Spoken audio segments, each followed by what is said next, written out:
These are the 20 sons of the Emperor of Mankind, and this is one channel's attempt to rank them by two things: how loyal they proved themselves when it mattered, and how much raw power, military, strategic, personal, they brought to the wars that built and then nearly destroyed the Imperium. 20 demigods, engineered in secret, scattered across the galaxy by a hostile power before they ever knew their own names, and reunited one by one to conquer 1,000 worlds in their father's name. 9 of them turned against him. 2 of them have been erased from the record so completely that most of what we can say about them is that we cannot say anything about them.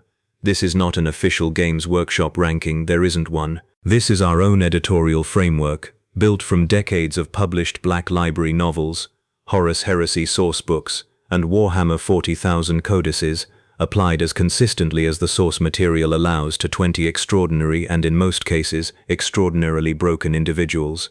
Where canon is genuinely silent, we will say so instead of inventing detail to fill the gap. Where numbers or direct quotations appear in the historical record, we cite them by book and edition, never by putting words in anyone's mouth that weren't already published. With that said, let's walk the gallery. Before we start walking the gallery wall by wall, here is the full roster laid out at once. All 20 Primarchs on one engraved genealogy plaque.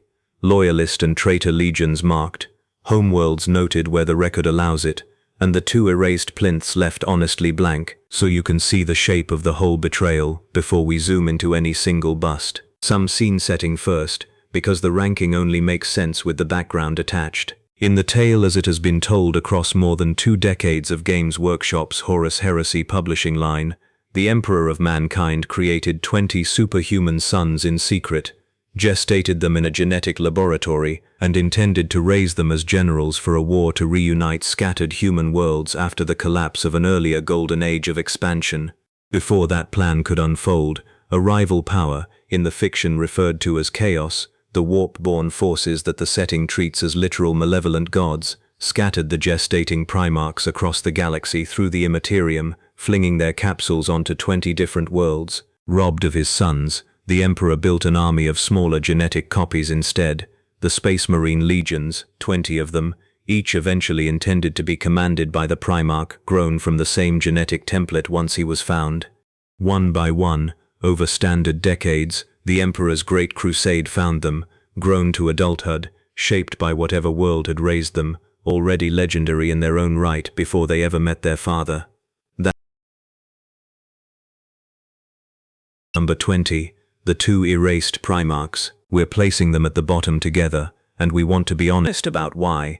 Not because the fiction condemns them as weak or disloyal, but because so little has been published about who they were and what they did, that any ranking of their loyalty or power would be invention, not analysis.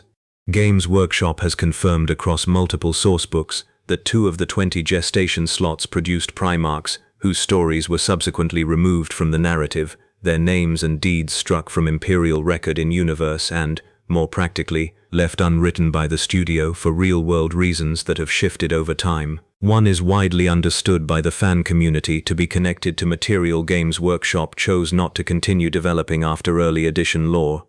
The other remains almost entirely unaddressed in any current publication.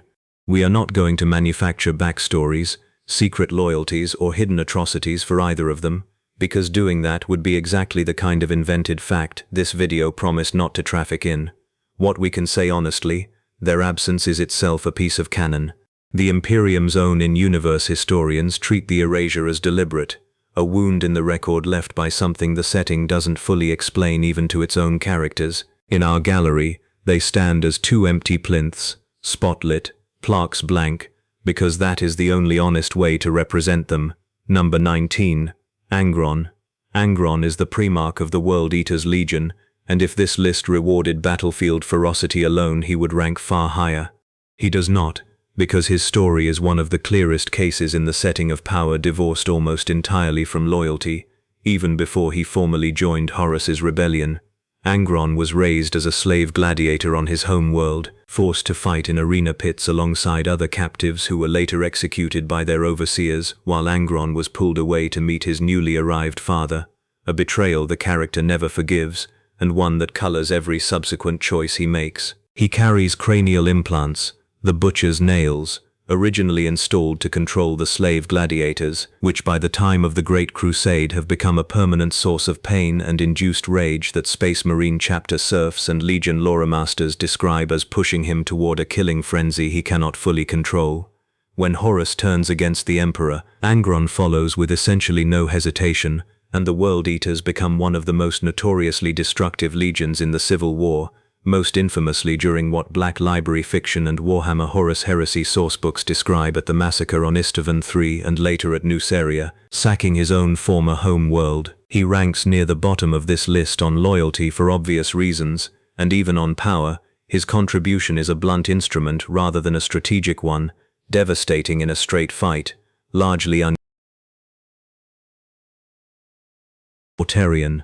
Mortarion is Primarch of the Death Guard, raised on a toxic death world where he eventually turned against the psychically gifted overlord who ruled it, a being called the Death Shroud figure in some tellings, and led a human rebellion that overthrew him. That background left Mortarion with a lifelong, near-pathological hatred of psychic power and of the warp generally, which makes his eventual embrace of chaos, specifically the plague god power referred to in the fiction as Nurgle, one of the more grimly ironic turns in the whole heresy narrative.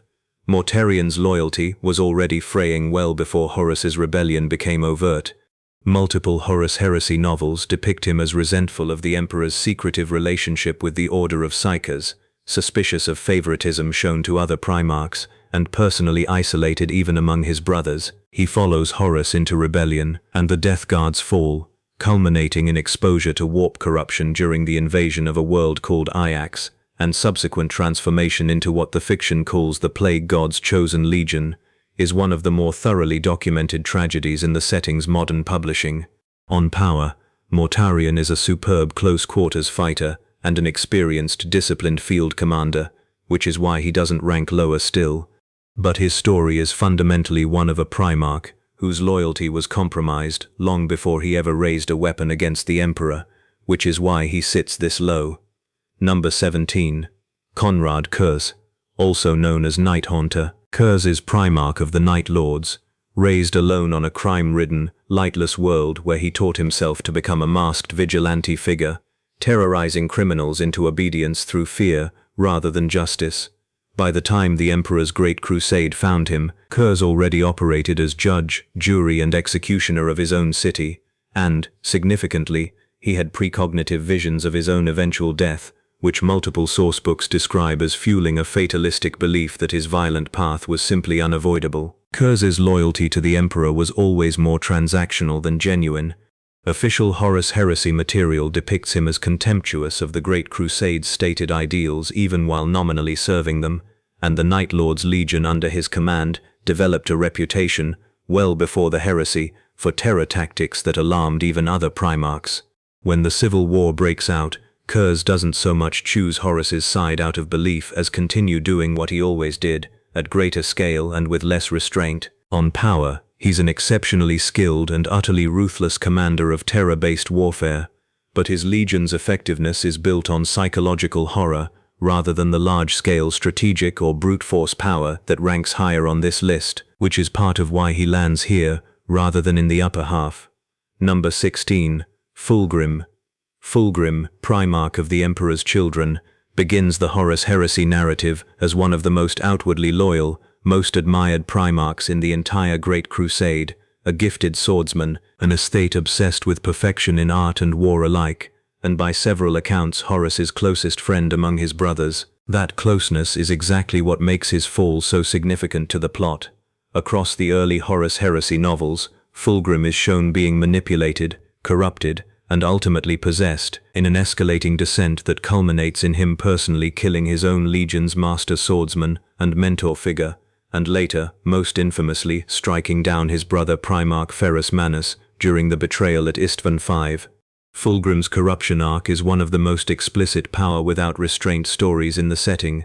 The Emperor's children under him become associated with the excess-driven chaos power called Slaanesh in the fiction, chasing ever more extreme sensation, until whole companies of the Legion are consumed by it. He ranks in the lower middle of this list because his personal combat skill and pre-heresy strategic value were genuinely elite, arguably top 5 material at his peak, but the totality of his loyalty collapse, including direct kinslaying, and the self-destructive path his legion took afterward.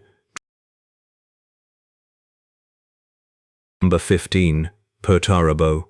Perturabo, Primarch of the Iron Warriors, was raised on a world of constant, grinding warfare between city-states, where he became renowned as a master of siege engineering and fortification before he was even fully grown. Multiple Horus Heresy sourcebooks describe Perturabo as brilliant, but chronically resentful, aware of his own tactical and engineering genius, and bitter that the Great Crusade repeatedly assigned the Iron Warriors the grimmest, least glorious siege campaigns, while more charismatic legions received the acclaim. That resentment, compounded by what the fiction depicts as genuine neglect from the Emperor, is presented as the emotional fault line Horus exploits to bring him into the rebellion. Once committed, Perturabo becomes one of the rebellion's most militarily reliable assets. His siegecraft is central to several of the heresy's set-piece battles, but his loyalty was never truly to Horus's cause either. If anything, published material frames him as loyal mainly to his own sense of being owed recognition. On raw power, particularly siege warfare and fortification, Perturabo is genuinely top tier, which is why he sits mid-table rather than lower, but the calculating, self-interested nature of his betrayal keeps him out of the upper half. Number 14. Alpharius and Omegon. We're treating the Alpha Legion's Primarch as one entry, per how the setting itself plays with the ambiguity of whether Alpharius and his identical twin Omegon are interchangeable, since the Legion's entire operational doctrine is built on that confusion, and current Black Library and Horus Heresy sourcebook material has never definitively resolved which twin appears in which scene. What is consistently established? Alpharius was the final Primarch found by the Emperor, and by his own account in Horus Heresy fiction, joined Horus's rebellion in large part because he believed the Emperor's secretive, top-down style of rule was itself a betrayal of the Great Crusade's founding ideals, making the Alpha Legion's rebellion, at least in its own telling, one of principle rather than personal grievance or manipulation. That's a meaningfully different loyalty profile than most of the traitor Primarchs on this list, and it's part of why Alpharius/Omegon rank comparatively higher despite formally being traitors. On power, the Alpha Legion doesn't fight the way other legions do. It wages a war of infiltration, sabotage, and psychological manipulation across the entire galaxy, embedding agents inside loyalist forces for centuries after the heresy's formal end.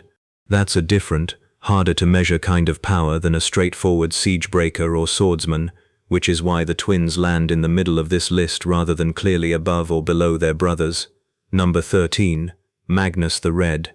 Magnus, Primarch of the Thousand Suns, is one of the most powerful psykers in the setting, full stop. His mastery of warp-based sorcery is depicted across Horus Heresy fiction as rivaling or exceeding that of the Emperor himself in certain respects. Magnus's fall is one of the more tragic entries on this list precisely because his intentions as published were genuinely loyal.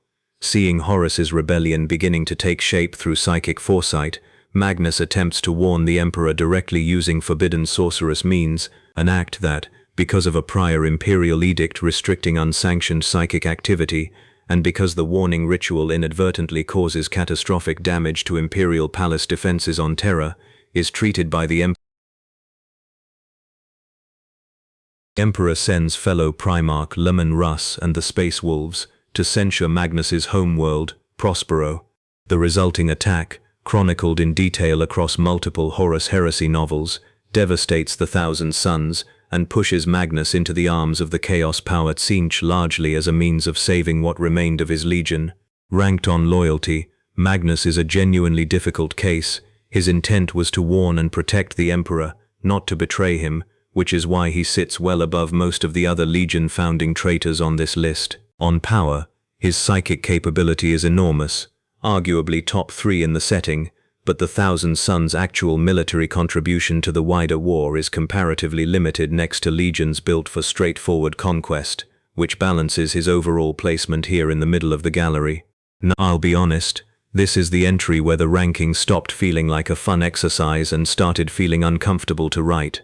Magnus casts one forbidden spell trying to warn his own father, and it gets his entire legion nearly wiped out and his homeworld burned, while Primarchs who committed actual, repeated atrocities sit below him on this list purely because their intent was worse. Ranking loyalty and power, instead of ranking who deserves sympathy, is the honest framework. But I won't pretend it always sits comfortably. Number 12. Lorgar. Lorgar, Primarch of the Word-Bearers, is arguably the single most consequential figure in starting the Horus Heresy at all. Several Horus Heresy sourcebooks and novels identify Lorgar's earlier, officially sanctioned religious veneration of the Emperor as a living god, and the Emperor's public rebuke and punitive censure of Lorgar's homeworld Colchis for that veneration as the direct emotional wound that sends Lorgar searching for spiritual truth elsewhere, a search that leads him and his legion into worship of the Chaos Gods years before Horus's rebellion becomes overt. In that sense, Lorgar's disloyalty predates and arguably enables the wider heresy. Published material treats him as the theological architect who convinces Horus that turning against the Emperor is not just politically survivable, but spiritually justified. That makes his loyalty ranking straightforward, very low, but we're placing him in the middle of the overall list because his personal and legion-wide power, particularly in the realm of ritual sorcery, mass indoctrination, and the sheer scale of the Word-Bearers' pre-heresy secret preparation, including years of covert conversion of an entire subsector to chaos worship before the war even starts, is genuinely formidable and arguably more consequential to the rebellion's eventual scale than several Primarchs who rank above him on this list for loyalty reasons alone. Number 11. Ferrus Manus. Ferrus, Primarch of the Iron Hands, sits right at the midpoint of this ranking, and it's worth pausing on why, because unlike most of the Primarchs above him, Ferrus was never a traitor at all. He died loyal, killed by his once closest friend Fulgrim during the betrayal at Istvan V, one of the heresy's most emotionally direct scenes in the published fiction. We rank him here rather than higher, because this list weighs power as well as loyalty, and Ferrus Manus's story is fundamentally one of a Primarch, whose full potential the setting never got to show. He dies relatively early in the war, before his legion or his own command could be tested across a sustained campaign the way several of his brothers were. What the fiction does establish clearly is that Ferrus was a peerless close combat fighter, augmented with cybernetic limbs after a childhood injury, philosophically committed to a doctrine that flesh is inherently weaker than the machine, a doctrine his Iron Hands legion carried to grim extremes after his death. His total, unwavering loyalty right up to the moment of his death places him near the top of that axis. His comparatively limited on-screen demonstration of large-scale strategic power, cut short by an early death, is what keeps him from ranking in the upper half overall. Primarch of the Imperial Fists is one of the heresy's clearest embodiments of duty, a Primarch whose defining trait across every major sourcebook is unbending, almost joyless commitment to fortification, discipline, and the literal defense of the Emperor's throne world. Dorn's loyalty is never seriously in question at any point in the published material. He is, if anything, characterized as almost too rigid, prone to friction with more flexible-minded brothers precisely because he refuses to bend imperial doctrine even when doing so might be tactically convenient. When Horus's rebellion reaches terror itself, it is Dorn who organizes and holds the Imperial Palace's defenses during the climactic Siege of Terror, a defense that Horus Heresy sourcebooks credit as decisive in buying the time needed for the Emperor's forces to hold the line. On power, Dorn is less a battlefield duelist than a master strategist and fortress builder, not the flashiest skill set among the 20, but arguably one of the 2 or 3 most consequential in terms of actual campaigns won, which is why he ranks solidly in the top half despite not being among the Primarchs most associated with raw personal combat power. Number 9. Jagatai Khan. The Khan, Primarch of the White Scars, was raised on a plains world among nomadic warrior clans and rose to unify them before the Emperor's Great Crusade arrived. His loyalty across the Horus Heresy narrative is consistent and largely uncomplicated. The White Scars remain loyalist throughout, and the Khan's forces play a significant role in the war's later stages, including operations to reinforce Terra's defenses. What keeps him from ranking even higher is less about loyalty and more about the White Scars' historically lighter footprint in the earliest, most decisive battles of the heresy compared to legions like the Imperial Fists or the Blood Angels. Several Horus Heresy novels, focus on the Khan's more independent, hit-and-run style of warfare and his personal ambivalence about parts of imperial doctrine, without ever tipping into actual disloyalty. On power, the White Scar's fast attack, mobile warfare doctrine, paired with the Khan's own reputation as one of the most dangerous single combatants among his brothers, earns him a firm place in the upper third of this list. Number 8. Corvus Corax. Corax, Primarch of the Raven Guard, was raised as an escaped slave who led a successful underground rebellion on his home world before being found by the Great Crusade, a background that gives him, alongside Angron, one of the more brutal origin stories among the 20, but with a radically different outcome. Corax's loyalty to the Emperor is total and remains so through the worst moment of his career, the betrayal at Istvan V, where the Raven Guard, alongside the Salamanders and Iron Hands, are ambushed by traitor legions and effectively gutted in a single battle. Rather than break him, that catastrophe, documented across multiple Horus Heresy novels, hardens Corax into one of the war's more resourceful and quietly devastating loyalist commanders, rebuilding the shattered Raven Guard around guerrilla and precision strike tactics that proved decisive in several subsequent campaigns. His combination of unwavering loyalty and demonstrated ability to turn near-total defeat into a still-functioning fighting force is what earns him a place solidly in the top 10, ahead of several Primarchs with larger legions but a less proven track record under real pressure. Primarch of the Salamanders is one of the more unusual entries on this list because the published fiction treats him as something close to genuinely gentle by Primarch standards, a master craftsman as much as a warrior, deeply protective of ordinary humanity in a way several of his brothers are not, and a figure multiple Horus Heresy sourcebooks single out as arguably the most personally humane of the 20. Vulcan's loyalty is never in question. Like Corax and Ferrus Manus, he and his legion are ambushed at Istvan V, and Vulcan is, according to several accounts within the fiction, believed dead for a significant stretch of the war before resurfacing, a survival that later material frames as tied to a form of regenerative resilience unique to him among the Primarchs. On power, Vulcan is a formidable melee combatant and a master of the Salamander's weapon and armor craft specifically, giving his forces a durability edge that several Horus Heresy engagements depict as decisive in prolonged campaigns. He ranks in the top 10 primarily on the strength of total, uncomplicated loyalty combined with a demonstrated ability to survive and keep fighting through one of the war's single worst ambushes. Number 6. Roboute Guilliman. Guilliman, Primarch of the Ultramarines, is arguably the single most important loyalist strategist of the entire war, and current edition Warhammer 40,000 lore treats him as the Primarch most directly responsible for the Imperium's institutional survival, both during the heresy and, following his long stasis and modern-day return, in the setting's present timeline. Guilliman's loyalty is total, and notably intellectually grounded rather than purely emotional. Horus Heresy sourcebooks depict him as the Primarch most invested in the Imperium as a functioning system of governance, the author of the Codex Astartes doctrine that still organizes Space Marine chapters in the current era, and the Primarch whose Ultramar realm becomes the Loyalists' single most important logistical and industrial base during the war.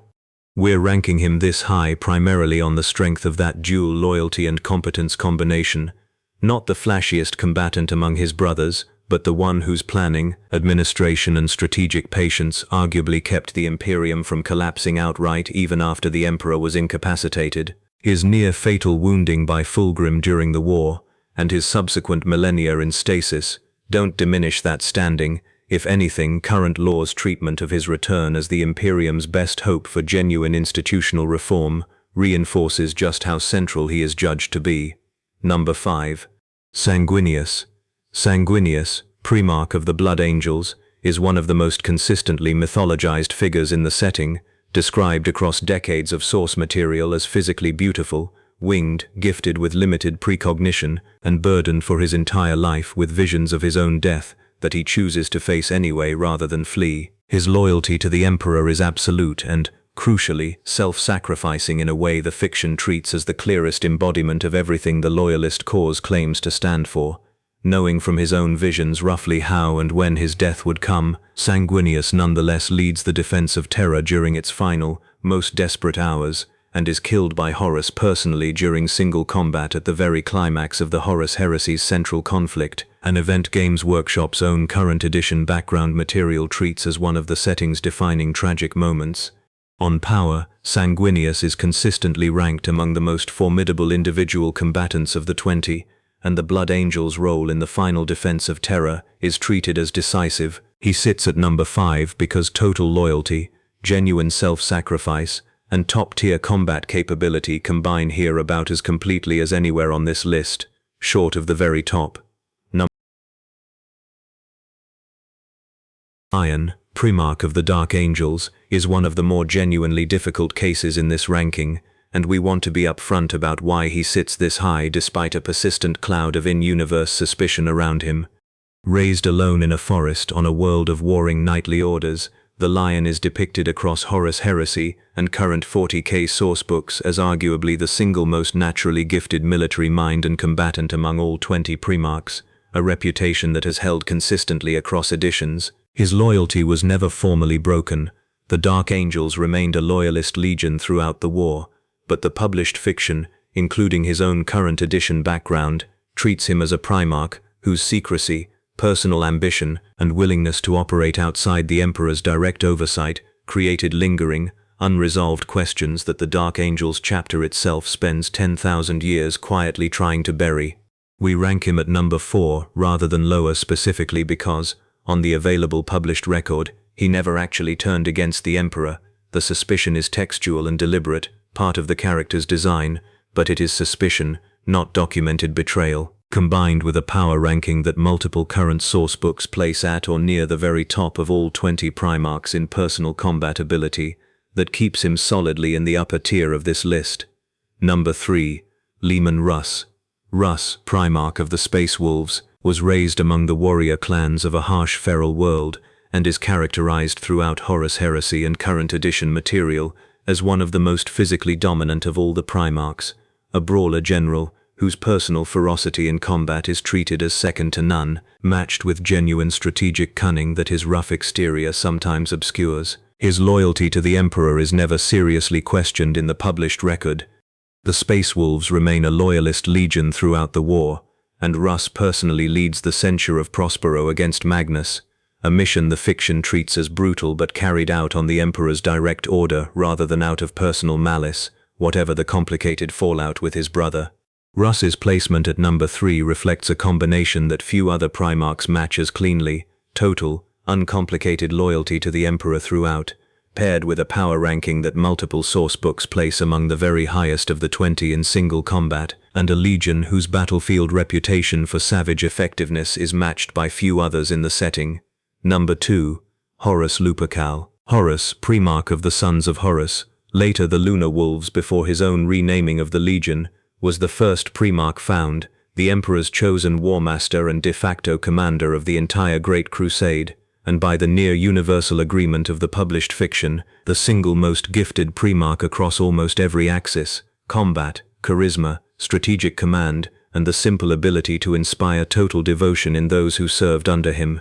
That is precisely what makes his ranking here so complicated, and why he sits at number 2 rather than number 1 despite being, on raw ability, arguably the single most powerful individual among all 20. Horus is the Primarch whose betrayal defines the entire Horus Heresy, manipulated over an extended, carefully documented arc across dozens of Horus Heresy novels into believing the Emperor's secretive plans threatened humanity's future, and eventually corrupted through direct exposure to chaos influence on the world of Davin. Horus leads the largest and most catastrophic rebellion in the setting's history, a war that costs the lives of untold billions and several of his own Primarch brothers, before he is finally killed by the Emperor personally during the climactic battle for Terra, an act that leaves the Emperor himself entombed in the light.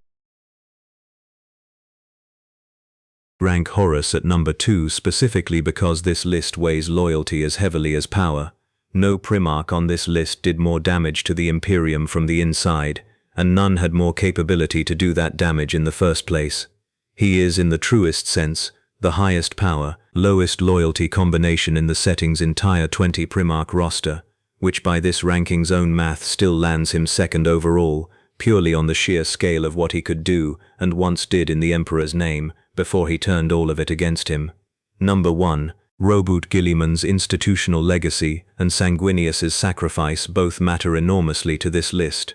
But if we're naming a single Primarch as the clearest combination of total, unbroken loyalty and demonstrated power across the whole span of the setting's published history, Great Crusade, Horus Heresy, and the 10,000 years since, it's difficult to land anywhere but on the Primarch whose actions most directly saved the Imperium at its single lowest point and whose institutional influence still shapes it today. For this list, that Primarch is Robert Guilliman, and here's the case for placing him above even Sanguinius and Horus at the very top of the gallery. Guilliman's loyalty was never tested to the point of any lapse, doubt, or manipulated hesitation across the entire published record, a genuinely rare thing among the 20. His power, meanwhile, isn't measured only in personal combat, though current sourcebooks confirm he was a formidable warrior in his own right. It's measured in the fact that the Imperium of Man, as an actual functioning civilization rather than a collection of warring fiefdoms, survived the death of Horus and the incapacitation of the Emperor specifically because Guilliman had already built the administrative, military and industrial framework, the Codex Astartes, the fortress world network of Ultramar, the reorganization of the Space Marine legions into smaller, more resilient chapters after the war, that let the Imperium function without either of them. 10,000 years later, current edition Warhammer 40,000 material treats Guilliman's return from stasis as the single most consequential event in the setting's modern timeline, precisely because he remains what he always was, the Primarch, whose combination of unwavering loyalty and civilization-scale competence, more than any other brother's battlefield glory, kept the Emperor's Imperium standing at all. That is why, on this channel's own ranking, he takes the top plinth in the gallery. That's the full whole, 20 plinths, 2 of them deliberately left blank because the record itself is blank, 18 of them built as faithfully as we could manage from what Games Workshop, Forge World and Black Library have actually published across more than 2 decades of Horus Heresy and Warhammer 40,000 material. We want to say again clearly at the end of this the same thing we said at the start.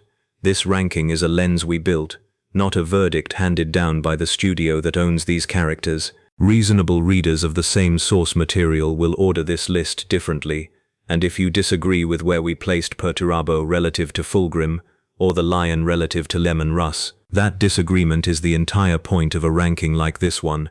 It's a way of thinking through 20 genuinely complicated characters, not a final word on any of them. Thanks for walking the gallery with us.